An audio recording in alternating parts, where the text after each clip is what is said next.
Hello and welcome to the Self-Study Show with myself, Jer Norris and Ant Austen. So we normally take an idea, myself and Ant, and we discuss it and break it down for you, the viewers, so that you can go away with a different perspective on whatever we talked about, something to do with personal development and personal growth. But today's a special show. Today is Meet the Author. And nobody better than my co-host, Ant Austen. He is going to be the first person we interviewed in his own show. So Ant's written a book called Who the Hell Are You? And it's Ant's first book, and it's on sale in Amazon at the moment. So I thought a good idea would be dive down into Ant's little brain and dive down into the book a little bit and discover more about Ant and discover more about the book. And the person who wrote it. Right, Ant. So I've got a list of a couple of questions for you, which you List just of know. Yeah. questions. Here we go. So, so yeah, my first one to you is a little bit about the book. What is, let's say, the controlling idea of the book, and why? Yeah, so the controlling idea to the book is something that Earl Nightingale said, which is you become what you think about most of the time. That's the controlling idea of the book. Now, obviously, you need a lot more details to that one statement. So, what I've tried to do is detail that one sort of sentence just in as fine detail as possible, just to give some like evidence behind it. Like it's not just a motivational quote, it's not just a flippant statement. There is actually some evidence and some substance to it. So I've just tried to use that as the big controlling idea, but actually come up with some evidence to why that is true. Does, Absolutely. does that Excellent. answer that? Where did you come up with this idea? Where did this idea say, where did the seed of this idea start? And is it a life experience? Was it from influence from other people, or was it just an idea that grew in your mind? Yeah, so it grew over time, really. First of all, I always wanted to be an author, like always. I think a lot of people like the idea of having a book, and I was one of those people. Yeah. So, I mean, this idea, the more I think about it now, it's always been there. But I think the best way to answer this is before I was an author and involved in personal development, I had a removals company. That was my business. And I needed some help growing that business or running that business. So I sought out business coaching. Now, the business coaching got me into a lot of the personal development. And it got to a point where the business coaching, I'd sort of plateaued on it. I grew my business and then I plateaued. And then I was like, there's something else that's holding me back here. So then I started learning a bit more about myself and limiting beliefs and things like that. And to cut a long story short, I removed a couple of limiting beliefs that I didn't realize that I had, and my life improved. And then I read a line somewhere that reads, "It's never too late to be who you really are." So at that point, I just realized I moved a few limiting beliefs. My life had improved. I didn't know I had them. So I thought, how many more of these do I have? And the first question that come into my mind was, who the hell am I? I don't really know myself. And as I went on a journey of getting to know myself and understanding more about myself, I just knew it was a big problem that a lot of people don't know who they are. And I think that's the reason why I think that's a problem is because most people have this underlying belief that they're not good enough. and therefore they don't pursue their dreams. And in my opinion, they should do, because when they know who they are, they realize how powerful they are. Yeah, I think that's fantastic, really, because most people, the belief system is part of who they are. So they really don't even understand that they have limiting beliefs and they have this underlying idea that they're not good enough. Yeah, I think that's so important in today's world. And I think that's an awesome, awesome message. So I'm guessing that it's kind of, it grew from life experience then, because if you didn't remove the limiting beliefs and find out more about yourself, then you wouldn't have had the idea to write this type of book to help other people, I'm assuming. So it is kind of a life experience. You've gone through what you're explaining in the book, basically. Yeah. And I think, like, you always tend to, whether you're a self-help author or personal development coach or a business coach, spirituality, whatever it is, what I've noticed is you always end up teaching or communicating the thing that you need the most.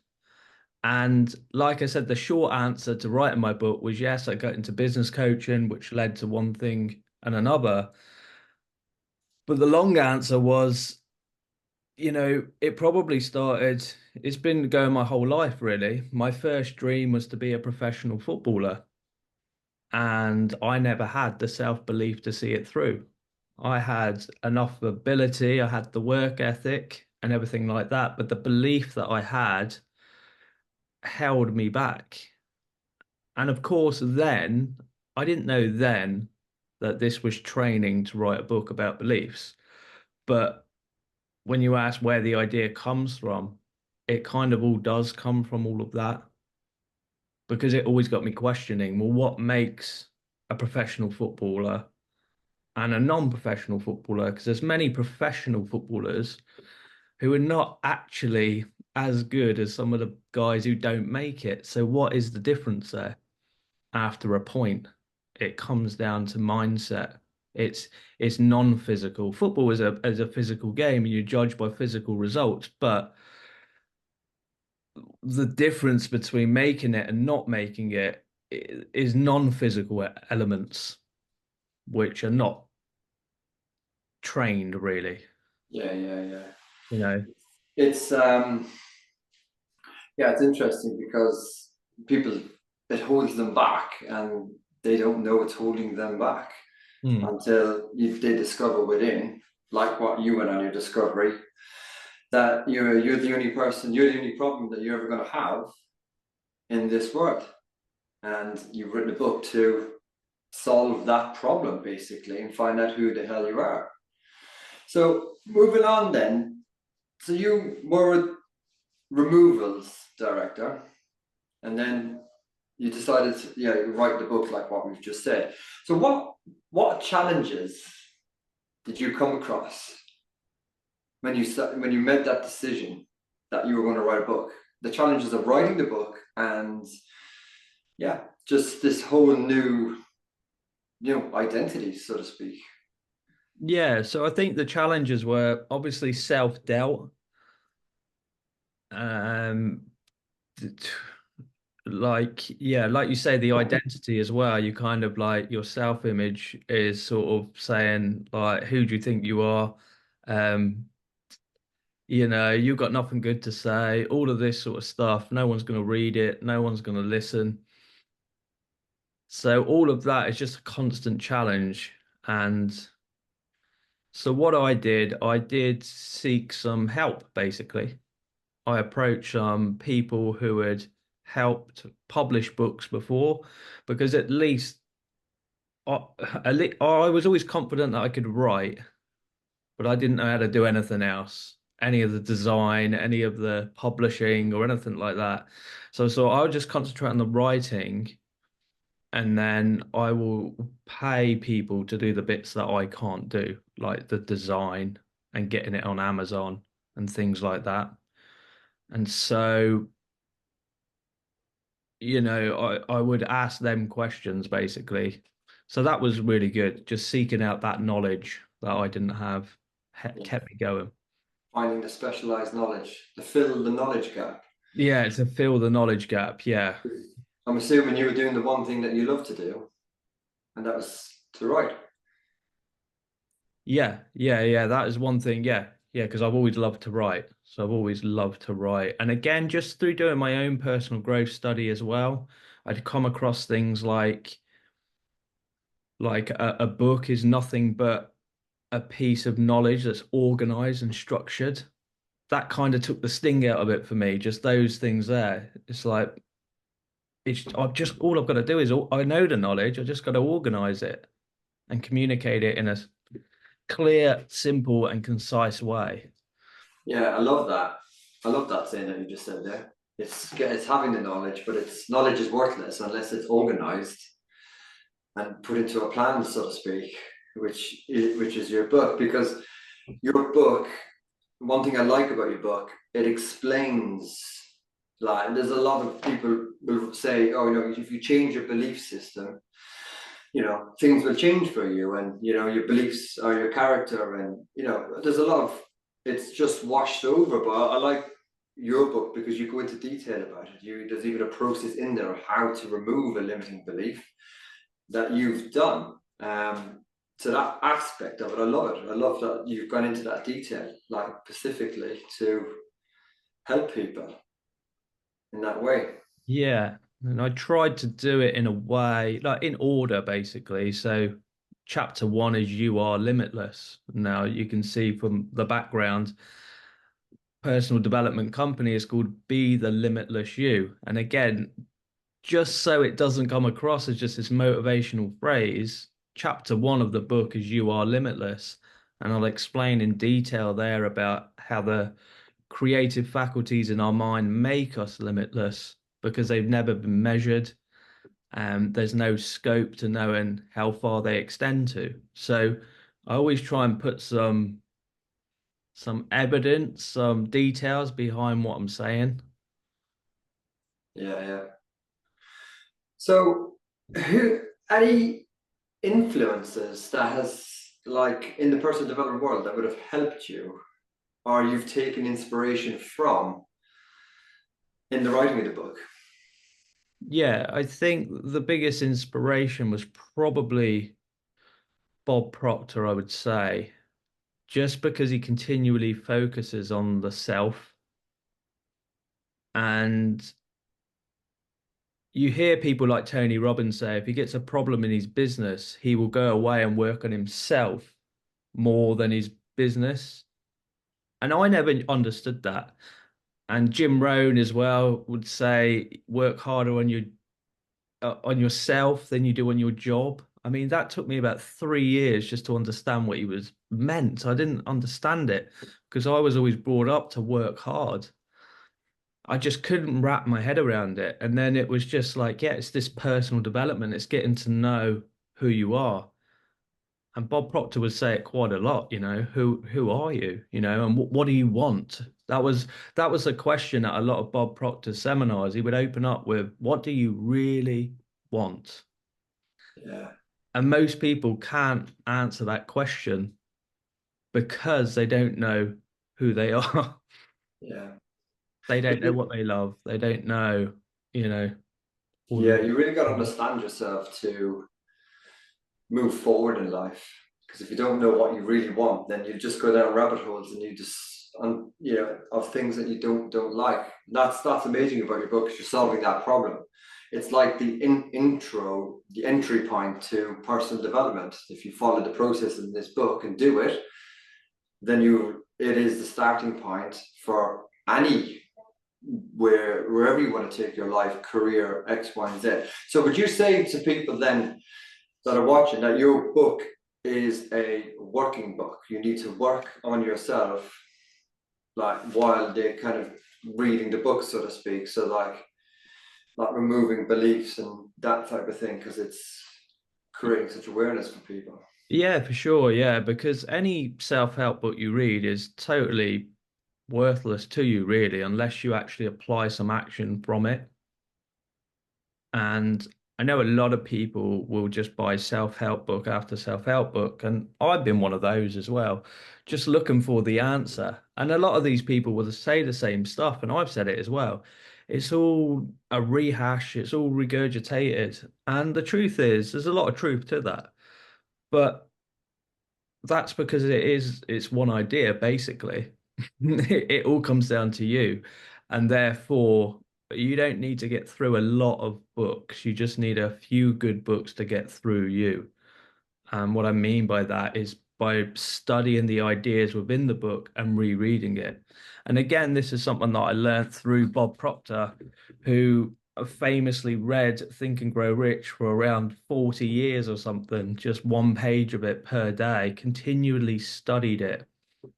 And like he explains, that's how humans learn.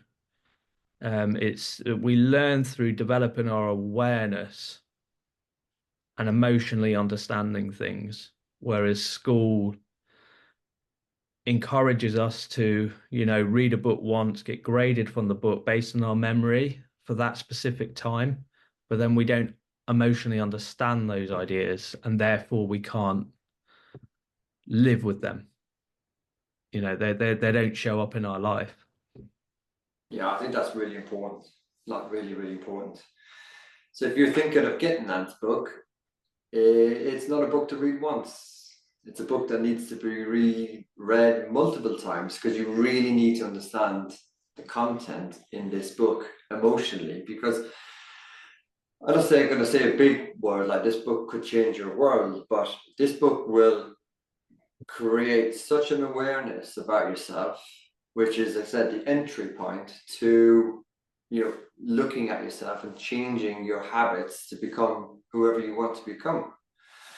So one final question then, Ant, to wrap it up. Get this one written down here. Say, Before what you would you ask that, say? Joe, could I just say this? Yeah, go on, mate. Yeah, cool. Just about learning from books in general, not just my book. I've actually created a free workbook that you can actually Yeah, download for free to work alongside my book, basically journaling through ideas. But you don't need to do that. But what I do encourage you to do is every chapter you read of a book, or if something, just a couple of sentences stick out to you and you go, oh, that's quite good, that relates to me, journal through them and make and write it out in your own words of what it means to you, whether it's a chapter or even just a couple of sentences. You might get a page worth of A4 journaling through what a couple of sentences mean to you. And that is what gives you the deeper understanding. Like I said, my book is 250 pages. I think it's about nearly 50,000 words. And that's almost like my journal of Earl Nightingale's phrase, you become what you think about most of the time. So that's what I advise you to do, because again, you're creating an awareness in your own mind and you're making sense in your own mind. Because, like I say in the book, success is personal. I can't tell you what it is, and nor can anyone else.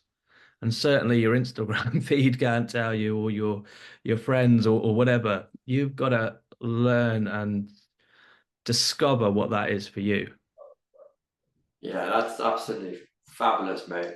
That's really, really solid advice because when you write it out yourself, your hand is basically an extension of your mind, your thinking. And when you write the paper, when you write on paper and you break down the ideas in the book yourself, it really it makes you understand it more on an emotional level. And me and Ant have this thing where you understand something intellectually, but until you understand the same thing emotionally, I don't think you really understand it. And you have to, the only way you can get to emotionally understanding is either repetition by doing it over and over. And as Anne said, is and journaling it out, it really helps with your understanding massively.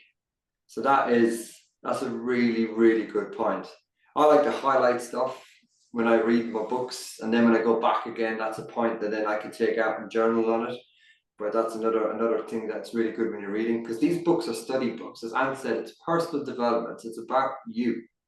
My personal development is different to Ant's personal development. And yours would be different as well. But this book is a study book. Who the hell are you to be studied? The Ant's points in the book are to be, dissected by you and to understand what the message that Ant is trying to, teach you in the book as you go along. And the book is a journey. If you follow the chapters, it will take you on a journey to finding out who the hell you are. So Ant can't tell you who you are. That is, you have to find that out for yourself. So yeah, it brings me to my final question, which I'm going to ask you. So what would you say you'd want your readers to gain from this book, to walk away with? What would be that one thing, if you could wrap it up in a nutshell, that you'd like your readers to gain from your book? Just self-assurance and empowerment, to realize that they are powerful and they can reconnect with those dreams that they had and just go for it, The self-awareness, that's where the power is, 100%. You say my dream was to be a professional footballer. Now, I'm too old for that now. But, there might be an opportunity for me to work as a mindset coach within the professional football industry at some point. For example, what I'm saying to you is, to my readers is, yeah, that's what I want for them, really, is just to feel that sense of self-assurance and empowerment. That's fantastic. Self-assurance and empowerment. That's absolutely brilliant, mate. Right, well, that brings us to the end of it. It's been a pleasure to interview you, mate. So you've just seen Meet the Author, Ant Austen. So on that note, we're all going to say goodbye till next time. See you later. Thanks a lot, Joe.